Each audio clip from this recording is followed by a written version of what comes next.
미국에서 어떤 남자가 정말 가난한 집에서 태어났는데 도시로 홀로 나와가지고 힘겹게 노력을 해서 자수성가를 하게 됩니다. 돈을 많이 벌게 되었을 때 시골에서 홀로 계신 어머니가 생각이 나가지고 어머니한테 어떤 선물을 좀 보내드릴까 하고 선물의 집을 찾아가서 이 집에서 제일 비싼 게 뭐냐고 물었더니 그 주인이 뭐라고 그러냐면 앵무새가 한 마리 있는데 이 앵무새가 참 신기하게도 주기도문을 다 외운다고, 또 성경 여러 구절들을 암송을 한다고. 그러니까 시골에 있는 어머니가 믿음이 좋은 분인데 이 앵무새 보내면 얼마나 좋아하실까. 그래서 거금 1,000,000원을 주고 앵무새를 사가지고는 그 어머니한테 보내드렸답니다. 그리고 며칠이 지난 다음에 어머니한테 전화한 거죠. 어머니 선물 잘 받으셨어요? 근데 어머니가 하는 말이 잘 받았다. 그럼 맛있더라. 에이, 그건 잡아먹으면 안 되는 건데 말이죠. 어디에 써야 할지 용도를 잘 모르면 가치 있는 것도 가치를 잘 모릅니다. 가끔 우리 교회 예배당 건축을 해놓고 비상벨이 자꾸 울려요. 모르시는 분들은 왜 그런가 깜짝깜짝 놀라는데, 이 화재 탐지기가 있는데 이렇게 날이 추워지면 갑자기 온풍기를 우리가 틀지 않습니까? 그럼 그 열이 화재 탐지기에 직접 전달이 돼가지고 얘는 이걸 잘 모르고 오해해가지고 불이 난 줄 알고 자꾸 비상벨이 울리는 거예요. 그래가지고 이 온풍기에서 화재 탐지기로 바로 가지 않도록, 이게 대각선으로만 가도 괜찮은데 직선으로 가면 문제가 생겨가지고 거기다가 이렇게 가림막을 설치해 놨어요. 근데 누가 자꾸 이 가림막을 이렇게 뉘어놔요. 그 제가 가가지고 다시 또 이걸 가려놓습니다. 제가 몇 번을 이걸 가려놨어요. 근데 누가 또 이걸 이렇게 뉘어놔요. 그럼 이게 또 비상벨에 울립니다. 도대체 왜 그럴까? 이거 왜 자꾸 내가 이 가려놓으면 뉘어놓고 가려놓으면 뉘어놓고. 나중에 그 비밀을 알았어요. 어떤 분이 그러시는데 이게 이렇게 가려놓으면 안 되고 원래 이렇게 누워가지고 따뜻한 공기가 전체 쫙 퍼지라고 만들어 놓은 줄 알았대요. 그러니까 그 사람 생각에는 이걸 누가 자꾸 가려놓지? 이걸 누워야 되는데. 그래서 목사가 가서 가려놓으면 누워놓고 가려놓으면 누워놓고 그런 거예요, 그분은.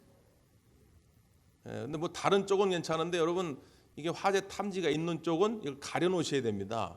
그래야 이게 비상벨이 안 울려요. 알아야죠. 뭘 알아야 그 용도대로 잘 쓸 수가 있어요.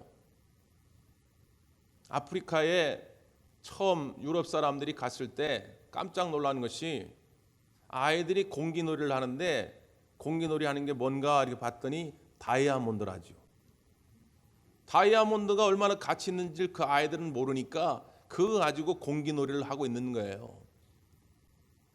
여러분, 제 이 몇 가지의 예를 들면서 속으로 참 사람들 어리석다. 어떻게 그렇게 모를까? 1,000,000원짜리 앵무새를 잡아먹질 않나? 1억짜리 다이아몬드 가지고 공기놀이를 하지 않나? 여러분, 속으로 그런 생각이 들지 않습니까? 근데 그 어리석음을 우리도 범하고 있다고 하는 거죠. 오늘 여러분, 이 하나님의 말씀의 능력이 가치로 따지면 돈으로 한 사람은 이게 얼마나 될까요? 이게 환산이 됩니까? 한 사람, 죽었던 한 사람을 살려내는 능력이 하나님 말씀에 있습니다. 병들어가던 한 사람을 고쳐내는 능력의 말씀이 오늘 이 성경 속에 있다 그 말이에요. 절망 속에서 어둠의 권세에 짓눌려 가지고 지옥처럼 살아가던 가정을 천국으로 바꿔가는 능력이 이 성경 말씀 속에 있다 그 말이에요. 근데 뭘 알아야 쓰지요. 몰라요 이건. 그러니까 봐도 모르고 들어도 모르고. 오늘 우리가 예수님이 오시면 어떤 일이 벌어질까, 이 강림절에 말씀을 살펴보고 있습니다. 기억하실는지는 모르겠는데 지난주 첫 번째 시간에 예수님이 오시면 어떻게 된다고요? 우리의 약점도 장점이 된다, 그런 말씀을 드렸습니다. 오늘 두 번째 말씀은 예수님이 오시면, 따라서 해보실까요? 약속의 말씀이 성취됩니다. 하나님의 약속의 말씀이 누굴 통해서요? 예수님을 통해서 성취됩니다. 우리의 지식이 짧아가지고 구약 성경에 하나님이 약속하신 축복의 말씀을 다 외우지 못한다 할지라도 예수님 한 번만 꽉 붙잡아도 하나님의 무한한 축복의 말씀들이 예수님을 통하여 우리 가운데 이루어질 줄 믿습니다. 우리가 잘 아는 아브라함 링컨은 굉장히 우울질이 강했던 사람이라고 알려져 있습니다. 그를 연구했던 조슈아 울프생크라고 하는 박사는 그래서 심지어 링컨의 우울증이라는 책도 써냈죠. 링컨이 우울증이 있음에도 불구하고 그것을 극복해가는 과정을 전문가의 관점으로 연구한 것입니다. 그래서 세 단계로 나누었는데 첫째가 뭐냐면 공포입니다. 두 번째 단계는 뭐냐면 교전입니다. 세 번째 단계는 초월입니다. 공포, 우울할 수밖에 없는 공포스러운 상황이 링컨에게 계속 다가온 것이죠. 어머니가 일찍 돌아가셨고 남동생도 어렸을 적에 병으로 죽었고 자기의 누이는 유산을 했는데 산후조리를 잘못해가지고 역시 누이도 죽었고 자기의 첫사랑 여인도 죽었고 나중에 다른 여자와 결혼해서 아이들을 낳았는데 두 아들도 죽었습니다. 수도 없이 사랑하는 사람들이 자꾸 죽어갈 때에 그의 마음에도 우울감이 찾아올 수밖에 없었고 링컨은 그래서 아주 여러 번 나도 죽고 싶다 그런 말을 했다고 그래요. 공포. 사람마다 그 공포를 주는 요인은 좀 다르겠지만 우리에게 그런 우울감을 가져다 주는 것들이 있지요. 근데 문제는 뭐냐? 교전, 싸웠다는 거예요. 거기에 굴복하지 않고 싸웠다. 그래서 세 번째가 뭐냐? 초월. 그 상황을 초월하게 이르렀다는 거예요. 그런 것들이 여전히 있지만 공포스러운 일들이 여전히 내 주변에 있지만 싸워서 이김으로 말미암아서 그것을 초월하게 되었다는 거죠. 그럼 어떻게 싸워서 이기게 됐는가? 그에게는 두 가지의 무기가 있었는데 첫째는 기도요, 둘째는 말씀이었다는 것입니다. 지금 또 워싱턴에 가면 링컨 기념관이 있습니다.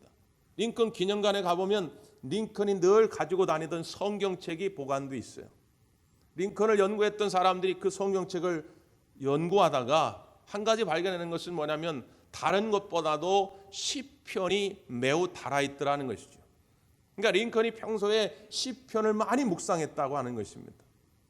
특별히 그가 가장 좋아했던 늘 암송했던 시편 말씀이 시편 34편 4절의 말씀입니다. 내가 여호와께 간구하매 그가 내게 응답하셨고 내 모든 두려움에서 나를 건져내셨도다. 내가 여호와께 간구하매 내게 응답하셨고 내 모든 두려움에서 나를 건지셨도다. 이 말씀 한 구절만 붙들어도 그의 모든 우울질, 공포스러운 상황들을 이겨낼 수 있는 힘이 되었다고 하는 것입니다. 이걸 알아야 한다 그 말이에요. 이 말씀의 능력을 활용할 수 있어야 한다 그 말이에요. 근데 사람들은 가치를 잘 모르고 그냥 무시해요.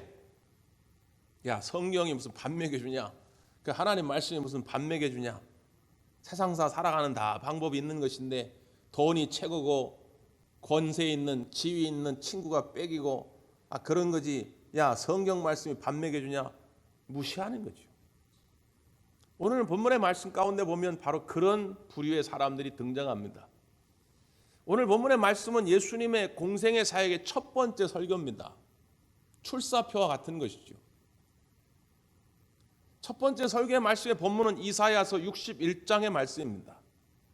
예수님의 고향은 나사렛이니까 나사렛의 한 해당에 안식일마다 늘 가셨어요. 유대인들은 이 해당에 모여가지고 저마다 자기가 좋아하는 하나님 말씀을 소개하고 그 말씀을 통해 받은 은혜들을 나누고 그럽니다. 그러니까 예수님도 차례가 되었을 때에 이사야 61장 본문을 딱 펴고 그 61장의 말씀을 소개한 거예요. 이사야의 예언을 소개한 것이죠. 그러니까 사람들이 그 예수님의 말씀 봉독이 끝난 다음에 예수님을 주목한 거죠. 왜 저 말씀을 보게 되었는가? 다 사연이 있지 않겠습니까? 그런데 예수님은 사람들이 깜짝 놀랄 만한 충격적 선언을 하게 됩니다. 자, 본문을 한번 보세요. 21절입니다. 21절 시작.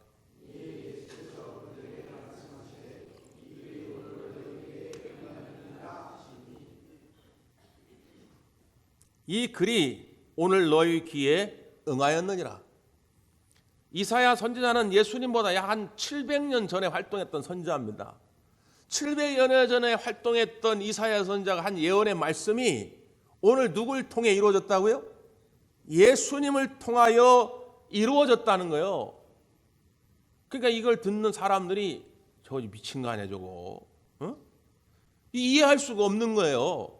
그러니까 그들의 반응을 보세요. 22절, 그들이 다 그를 증언하고 그 입으로 나오는 바 은혜로운 말을 놀랍게 여기르되 이 사람이 요셉의 아들이 아니냐.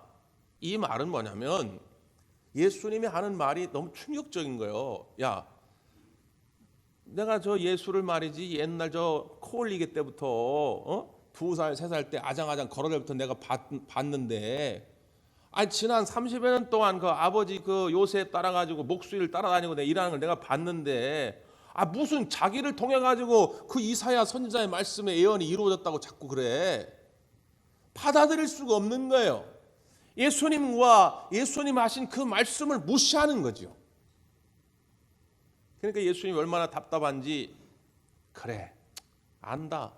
옛날에도 선지자들이 고향에서는 환영을 받지 못하고 배척을 당했는데 오늘 나도 고향인 이곳에서 결국 환영을 받지 못하는구나. 실제 이후에도 예수님이 다른 여러 곳에서는 말씀도 많이 전하시고 기적도 베푸셨는데 나사렛에서는 이적을 행하지 않습니다. 할 수가 없는 거예요. 손뼉이 부딪혀야 소리가 나는 건데 아무리 예수님이 말씀을 전한다 할지라도 믿음으로 응답하지 아니할 때에 아무런 능력이 나타나지 않는 거예요. 그러니까 나사렛 이 동네에서 어렸을 적부터 예수님을 봐왔던 동네 사람들은 도대체 이게 별로 그렇게 신뢰가 안 가는 거죠. 그 예수님이 답답한 마음으로 구약의 두 인물을 들어요. 선지자들이 얼마나 고향에서 배척당했는지. 자, 첫 번째 인물입니다. 24절, 25절, 26절만 읽죠. 25절, 26절 시작.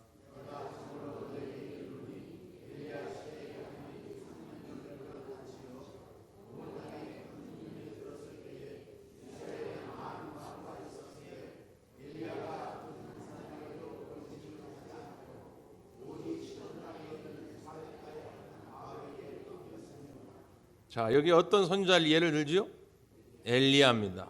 엘리야 시대에 하나님의 은혜를 입었던 여인이 하나 있어요. 사렙다 혹은 사르밧이라고 하는데, 사렙다 사르밧 지역의 한 과부입니다.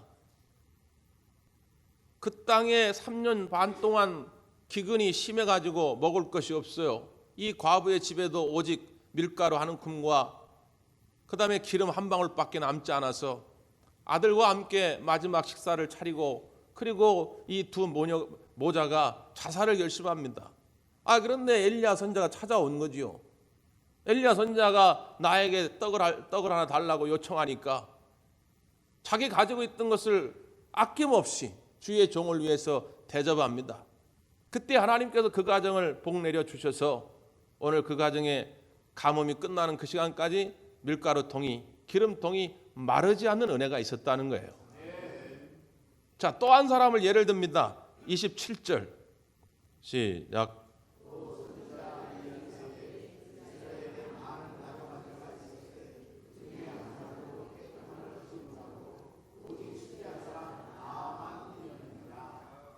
여기서는 어떤 선지자를 예를 듭니까?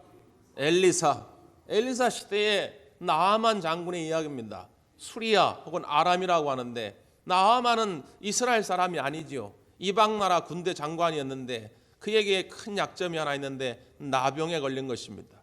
이렇게 되어보고 저렇게 되어보는데 낫질 않아요. 고통스러워하고 있는데 이스라엘에서 잡혀온 여종이 하나 있었는데, 그 여종이 아이고 우리 고향 마을에 가면 엘리사라고 하는 위대한 선자가 있는데 그 엘리사한테 가면 이 문제가 해결될 수 있을 것입니다. 그 얘기를 듣고 나아만 장군이 그 이스라엘 찾아갑니다. 아람 나라보다 이스라엘은 당시 약소국이에요. 아람 나라 사람들이 이스라엘 사람들을 무시할 때입니다. 그런데 그 약소국을 찾아간 거예요.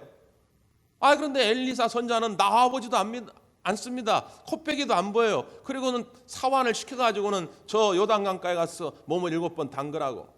처음에는 그냥 돌아가려고 하다가 주변에서 권유를 하니까 나중에는 그 말을 받아들여 가지고 요단강가에 가서 7번 몸을 담갔더니 나병이 어린아이 피부처럼 깨끗하여졌다는 것입니다. 자, 두 사건입니다. 공통점이 뭡니까? 이 사렙다의 과부와 그리고 이 아람 나라의 나아만 모두 다 이방인이었다는 것입니다. 엘리야 시대나 엘리사 시대나 이미 그 이스라엘 백성들은 영적 타락 속에 있었다고 하는 것이죠. 아방과 이세벨이 말이죠, 하나님의 성전을 다 파괴하고 바알과 아세라 신상들로 채워갔습니다. 하나님의 선자들은 다 감옥에 가두어들이거나 다 죽여버렸어요. 이스라엘 백성들은 하나님을 더 이상 의지하지 않습니다. 하나님의 말씀을 우습게 알아요. 들으려 하지 않습니다. 그리고 오히려 바알과 아세라한테 가서 절하면서 거기 가서 자기의 삶의 욕구를 채우려고 합니다. 그러니까 그들 가운데는 단 한 건의 하나님의 은혜의 기적이 나타나지 않았다는 거예요. 오히려 누구에게요? 이방인에게. 오늘 그들이 하나님의 은혜와 기적을 체험할 수 있었던 것은 뭐냐?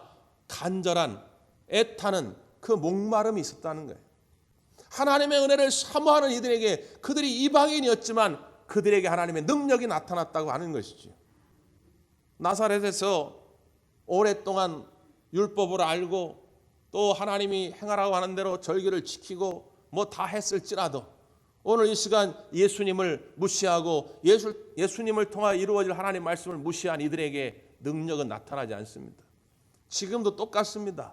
그냥 아는 거하고 그냥 듣는 거하고는 다른 거예요. 여러분이 한 구절이라도 그걸 믿음으로 붙잡고 여러분 삶 속에 적용할 때 그 말씀의 능력이 나타나게 될 줄 믿습니다.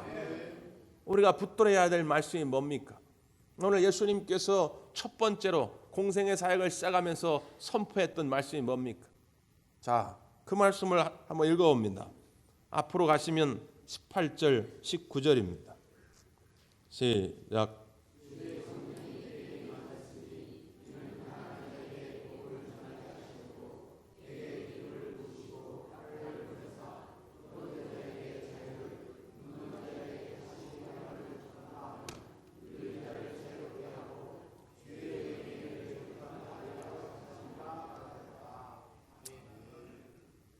이사야 선지자 시대 이스라엘은 정말 첩천산중입니다.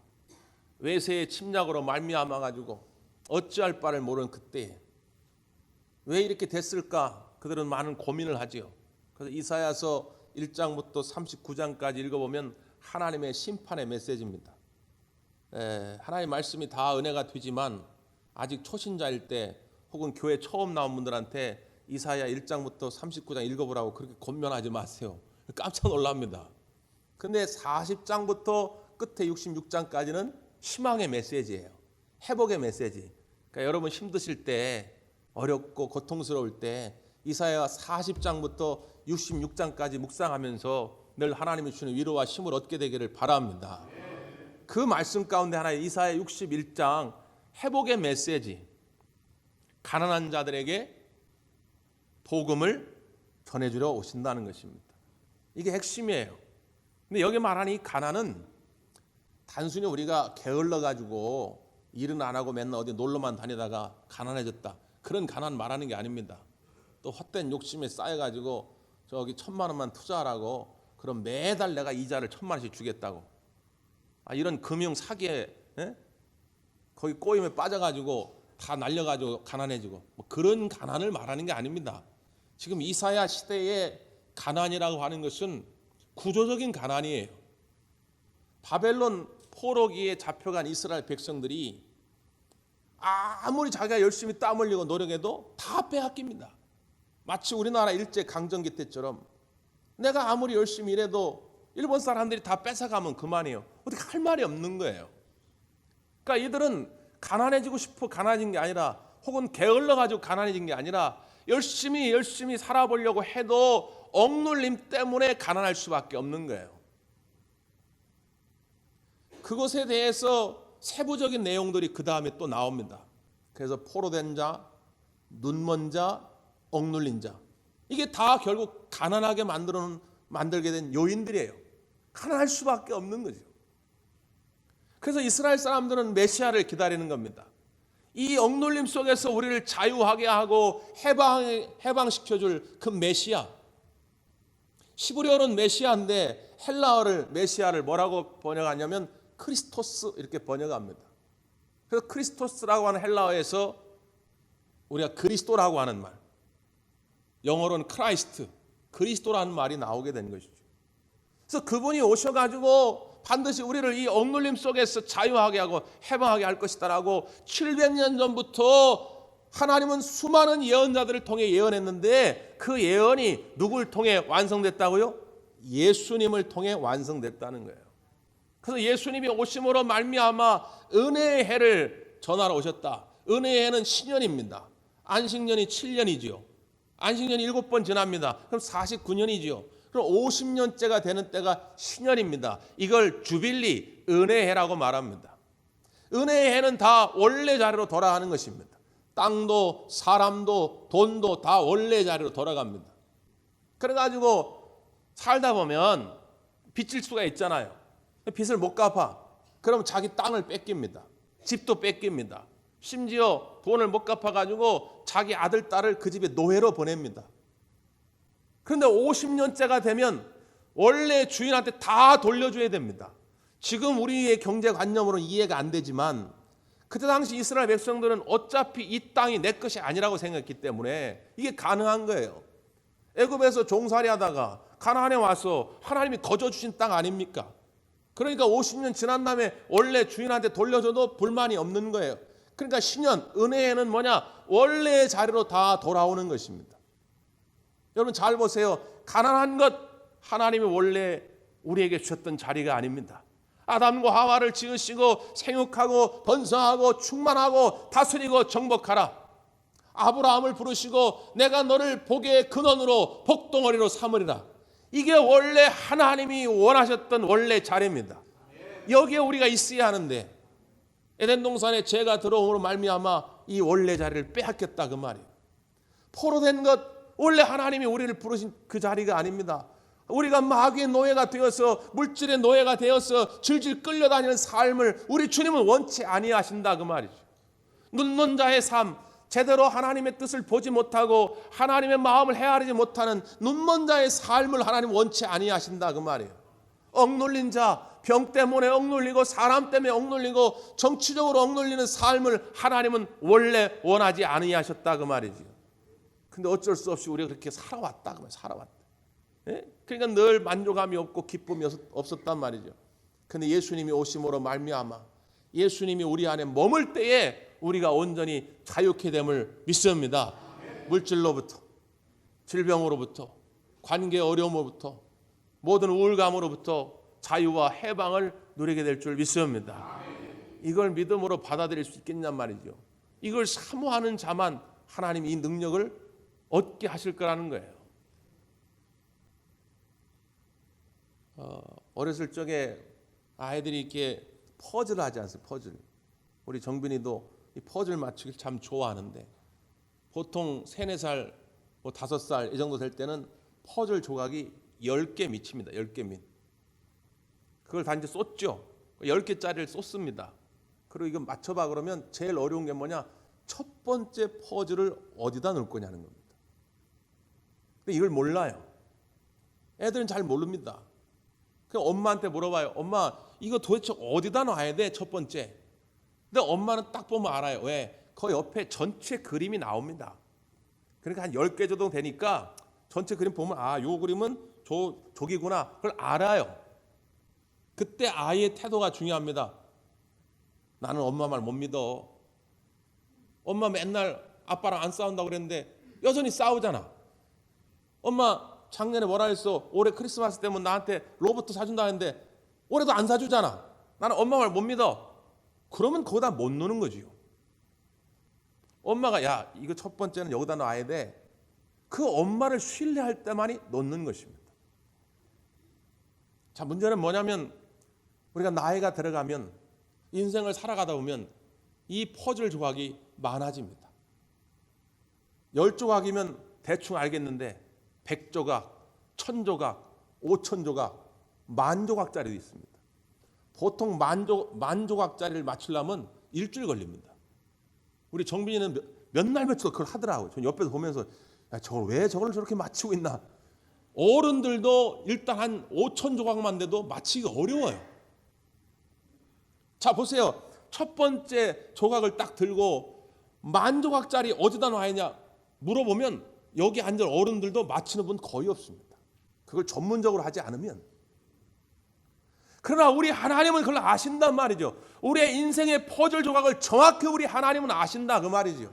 그 말씀을 통해 가지고 그 첫 번째 조각을 여기다 놔라. 우리가 말씀하셨다 그 말이죠. 문제는 뭐냐? 그 하나님 말씀을 못 믿으면 못 노는 거예요. 아니 난 하나님 못 믿습니다. 여기 놓으면 어떻게 행복할 수 있나요? 문제 해결됩니까? 왜? 나는 안 보이니까. 10,000조각 중에 하나 붙들면 이게 여기 있는 건지 저기 있는 건지 절대로 알 수가 없어요. 그 하나님의 말씀을 믿는 자만이 믿음으로 그 첫 번째 조각을 놓는 겁니다. 그래야 역사가 시작이 돼요. 그래야 뭔가 완성이 시작된다 그 말이죠. 밤새도록 물고기를 잡으려고 애썼지만 한 마리도 잡지 못했던 베드로에게 주님 찾아와서 저 깊은 곳에 그물을 던져라. 여러분 어떻게 던집니까? 베테랑 어부였던 베드로가 볼 때 지금은 고기 잡힐 시간이 아닙니다. 그곳은 고기가 잡히는 곳이 아닙니다. 던질 수가 없어요. 그럼에도 불구하고 말씀에 의지하여 내가 그물을 내리리이다. 이 믿음이 그 빈배를 가득 채우게 하는 능력의 도구가 됐다고 하는 것입니다. 지금도 여전히 마찬가지입니다. 하나님의 말씀 그 축복의 약속을 완성하시려고 예수님이 오셨습니다. 여러분 예수님을 모시고 그 하나님의 축복의 약속이 여러분의 것이 되기를 간절히 바랍니다. 기도하겠습니다.